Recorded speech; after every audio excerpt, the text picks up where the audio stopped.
my go-to agility training tool. So I teach so many things, guys, with the cone. And even if you're not doing a ton of the fancy stuff, it's fun to work some of the behaviors just to practice teaching because you might want to at some point. Okay?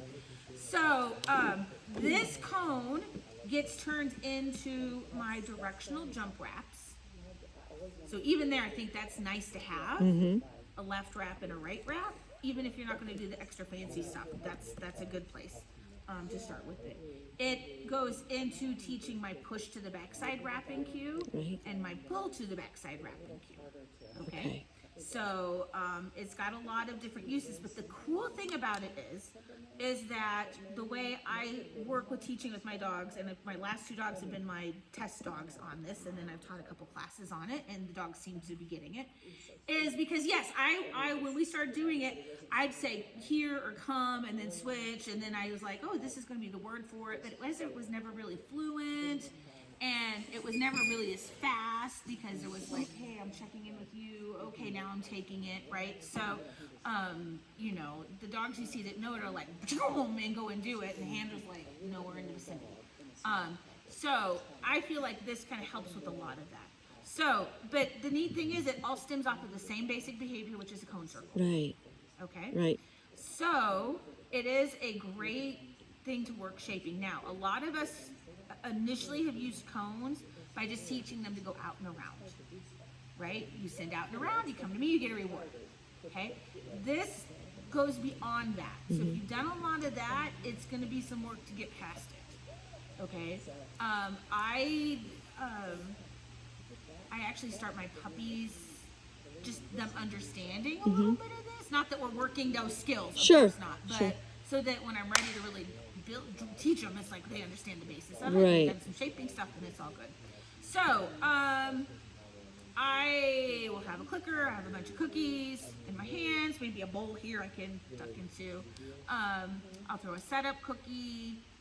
This is not the first thing my dogs learn to shape behaviors on, right? We've worked stationing. We've worked Cato boards, we've worked wobble boards, we've worked all of those things. So when they see something new, they're like, oh, what am I supposed to do with this? Right? So by that time, I probably throw a cookie, and the puppy's probably like, what am I supposed to do? Mark, reward.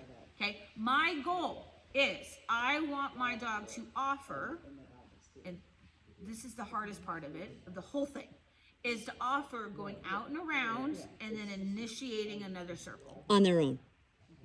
Initiating. Offering. Not with me cueing. Right. Because if I start doing this, you're going to always have to. Now I'm tied into that. Okay? So it's a great exercise in shaping behaviors. And it's tricky because I know I can do it, I know people who can do it, but teaching it to people to do it is really hard because it comes down to the fine skills. Like my friend Liz Randall, I don't know if you guys know Liz Randall, and she's a great behaviorist. And I actually gave her a spot in my class so she could help everybody get through this part. But I'm shaping the behavior, and a lot of it comes down to where you reinforce. Okay, so if I think about this cone, and I have lines coming out of the corners of it, I think about quadrants, right? I am never going to reinforce my dog if they're going out and around this way. I'm never reinforcing them in this quadrant. And if I send them out that way, I'm never reinforcing them in this, or I don't send them, they go out and around that way. I'm never reinforcing him here. Because then I'm reinforcing them facing me. And it's going to be very hard to get that if they go and get a reward there. Okay. So if my puppy offers, I might click and put a cookie there. Okay. That's one attempt. We're going to reset. So half the cookies your dog gets is resetting them into it, right? They go out and around. If they start to offer, I have done it with little puppies where I'll go. They get the cookie. Click. There's another cookie. Click. There's a cookie. Click. There's a cookie. Click. There's a cookie. Just to kind of get them like, I just keep in a circle, right? But you're not suggesting any of it. What? I mean, you're not suggesting any of the behavior. You're just clicking. I'm not prompting it at all. You're capturing it. That's Really. cool. You're capturing it. But you're using your reward placement to really help them. Yes, I am. When I'm starting, I might do that. Yeah. Or where the reward is not being placed. Right. The hard part's getting this. So a lot of times what I'll get is my dog offering to go around, and as they are coming around here, and this is a hard thing, before the dog turns and looks at me, because I don't want to mark that behavior, but as they're doing this, I will click and then toss the reward like here. So they end up coming around and getting the reward. And then, and then after a couple times, then I will click and they get the reward tossed over there. So now all of a sudden they're expecting, I do this and I get the reward over there. Right. And eventually they go out and around and they're interpreting, or they're guessing that the cookie's going to be there. As they come around, I click and then the cookie's over here. Gotcha. So it's something to play with. Okay. The problem that happens with people is the dog comes around, they look at them and they click and then they throw the cookie. So then the dog comes around, looks at the handler, waits for that, which is the prompt, Right. and then you're stuck. And I've just been doing this with one wing of a jump, Yeah, and I can see where that. yeah. The cone is helpful because the cone ends up going on the jump Right. later. Right. All right. The other thing is I want a cone I want something that's as high as my dog because I don't want their head coming over the top of it. So if I'm using a cone like this, I'll stick a weave pole through it to extend it for the bigger dogs. Okay. But the reward always comes kind of down and low and close. Okay. To the cone. Okay. I want to work that off of both directions. Okay. And so without prompting, I can toss a cookie and my dog will go do, do, do, do, do, do, do, do, do, and I can mark then and reward somewhere out there after this part of it. Okay, so you're gonna mark before he finishes his first circle, where he'll look at you. So you'll mark when he's on the back I side. might mark and reward, and then mark and reward, and then mark and then reward. Okay, yeah. Yeah, and then I might wait to mark until there, and then Yeah, reward okay. there. It's kind of random, but it's not random. It's Yes, just making yeah. sure the randomness is not while he's facing you. Yes, yeah. If I have a dog that gets really stuck, I will use the treat and train for this. Okay. Because that way I can get the reward from my hands doing stuff. So I might do the treat and trains over here. They go out, beep, they get the reward. Gotcha. Okay? Eventually that treat and train is going to be over here. They offer the behavior, beep, they get the reward. Okay, then the treat and train is going to be there. They go and do that, beep, they get the reward. That makes sense? Mm-hmm. You can use a treat and train to help. Yeah, That that's gets your good. hands out of the equation. Yeah. Your hands kind of make it messy with a few drops. Okay, why am I wanting the 2 circles? Yes. First of all, I want eventually, if I'm working just a regular wrap, I want them to continue until I tell them we're done. Okay. Okay, so let me come back to this. Once the dog is offering both directions, I will go to kneeling, standing. I could use a toy to drop for my dog to get it eventually. I want to be able to stand back, and I don't put them in a sit because that requires a prompt for them to leave. But I will toss a cookie, and then I want to see that they're comfortable leaving me and going and offering that second wrap back while I'm back here. Got it. Okay? Because we're not going to be on top of them at jumps, right? Okay. Once I'm getting that, then I will start attaching my words to it. Okay. And my directional wrap cues. Right. Okay? So for my dogs, this is hop, this way is dig. Okay? I wish to God when I started, it wasn't Sylvia Trickman's seek and zap. That then translated, I had to see it, so I couldn't use seek, so I had to use dig. Anyway, I wish I had done like loop and raw, or Lee and raw, or something that felt more like left and right. Because I will still go, is that a dig or a hop? And how long have I been doing it, right? So I wish I'd gone with something that made more sense like left and right.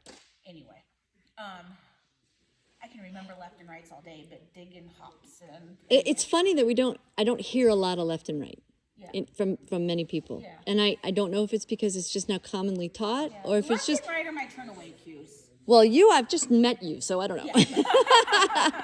But just, Anyway. it's interesting. Okay, so then I want to be 'Cause able you would think we would do if it. my dog is here and go hop, hop, hop. You boop, do boop, 'em. And then I want to ask for the 2 reward. Dig, Okay. dig, dig. It's a pretty quiet cue. Once I feel like pretty I've got obvious. that, I will go. Very I can go obvious. deep down into it. I want to be able to prove that I can start my dog here and give my dig cue, and my dog will come between me and that and wrap it to the left. Right. Because I want. If I want my dog to wrap this jump to the right, I want my dog to do it. If I say hop, hop, either off this side or off this side. Off of that side. Right? Oh, yeah. And from all angles. I want to be able to be here and say hop, hop, and my dog goes and makes that bend, right? Instead of just going, well, that's easier, right? So you want to practice those things. So when I start to transition this, I do a lot of that proofing on the ground. I will even proof things like I'm moving forward and I say hop, hop, hop, and expect that. Oh, beautiful, wants to move yeah. forward, all of that kind of stuff, right? So if my dog's conditioned to continuing around, I can add a lot of my motion and stuff in, and my dog's not going to have the problem coming back in as I'm leaving that direction. Which is what a jump is Which going to a be on a big course, problem. yeah. That's, yeah, especially with backside stuff. Anyway, then the cone ends up getting placed. Jump mechanic training is different, and then I can work, that's my hop Okay. hop from whatever direction. The cone on the jump helps dog understand the I like- orientation of the word with that. Okay, now that makes sense. Now it gets a little crazier. Well, let me go to the back. Now, no, I do my pull cue first. Now what I'm going to do is come back to this. My dog's like, woo, I know this. I go and offer the circling, right? Now what happens, my dog is already keyed into offering the circling. Now so I set my dog up, or I set up Cookie. They offer. I am not going to mark and reward until my dog comes between me and this and bends away. So the moment my dog does that, and then they initiate that, click, reward. Off of either side. Off of this side, I'm not giving dig or hop. Doesn't matter. We're back to offering the behavior. The dog offers that, they come through, offer that bend, mark, reward. I'll do one way first and then the other. Okay. Pretty quickly, I can attach the word to that, which is my check word. So as the dog is going out, I will say check, and that means come in between me and bend away, reward. Okay, off of either side. Okay. Okay. Then I can do the whole thing standing up. I quickly will go to, there's the cone, there's my dog, there's me, check, bloop, reward. Okay, and then I can build in distance into it, check, bloop, reward. Because it doesn't mean go out that way, it means come in between me and that, Right. and bend away. So I can practice being different locations, different angles, distance is back. If I have good stimulus control and toy, I can put a toy here and give my dog the check cue. They'll go past it and can get the toy after I tell them they can get it. But I can work those sins into it. Check means leave me, go between the cone and me, and get the reward. No body cues. I'm helping by being off this line a little bit, but I'm not leaning. Or You're not anything stepping. like this or helping. It's just that's the behavior I want you to do. Okay. Off of either side. But you've taken that and put it on a wing already once, and then come back to the Then cone. I come back to this. Okay. Yeah, so I train my left and right wraps separately. We're done Okay. with that. Okay. I don't need the cone for that anymore. Okay, all right, Now I we're gonna get come that. back and use the cone for this behavior. Okay? I will do stuff like send the dog around a cone and then ask for a check, all of that stuff. I will practice my dog being there and me saying check while I'm putting a lot of pressure on their line and they're comfortable coming in between me and the pressure. I will practice facing this way and me saying check and they're comfortable coming in between me while I'm facing in. Practice being up here, check. Of course, you're probably comfortable with that by now. And then sends and stuff into it. So I'm working different angles, different things where they're seeing my body in different locations. I will also, when I feel like my dog's getting it, I will, with just a verbal, I will start to add an arm cue. So I will do this is, with my thumb kind of pointed down, is my arm cue if I'm going to, if I say check, and then they come back this direction, reward. This is my arm cue, check, if we're gonna go that way. So check, they come in, I reward on that line. Check, come in, reward on that line, okay? Yeah. So I practice them at least seeing what those arms are and letting them start to see what that means, how they're getting reinforcement out of them, okay? Then, I can do some more groundwork stuff with it, like running into it, or I should be able to say check and the dog does it, I'm still running forward, all of that Right. stuff. But because I have a pretty good foundation of it from working my wrap cues, it's really nothing terribly new for the dog. Right. Okay? Then, when it goes on the jump, let's say that's like that jump out there. Now I can do this. Check, check, whoop, reward. I can practice my sins into it. I can practice them seeing check, check, we're gonna end this way. Check, check, we're gonna end that way. All of those things, but then I will always go back and just do it with the verbal so my dog's not expecting it. But they've learned really early on that check, check means whoop, go there. Right. And then you can fade the cone pretty quickly. That's usually not too much work. Yeah. Or you can go to a wing and then cone. Okay. Other thing I use it for is my backside. Then I think that's pretty easy after all of that. Go back to offering. My puppy goes out and around, or my dog goes out and around. As soon as they are hitting that apex, click reward. Okay? Click reward. Then that gets marked my backside cue, which is my backside wrap cue, which is back. Okay, and then I can stand here, back, whatever my cue is, they go out and do it. That's pretty easy compared to all the other stuff, Right. right? And then that cone will be put on the back side of a jump. And now I can stand, I'm on the inside of the line, back, go do it, right? And then I can practice all of those things leaving, the dog coming back in, because they're used to all of those pictures. But you can see how it's a very similar behavior, but just different context with the jump. Right. And with you. Like the jump wrap cues are the dog and the jump. I'm not a part of the cueing of that. The pull wraps and the push wrap is dependent on what side of the dog I am. Right. So, but does that make sense? Yes. Yes, it does. Thank you very Yeah. much. It's fun to teach it that way and to see the dogs understand. The hardest thing is the people have a hard time understanding that. Like, why am I asking the dog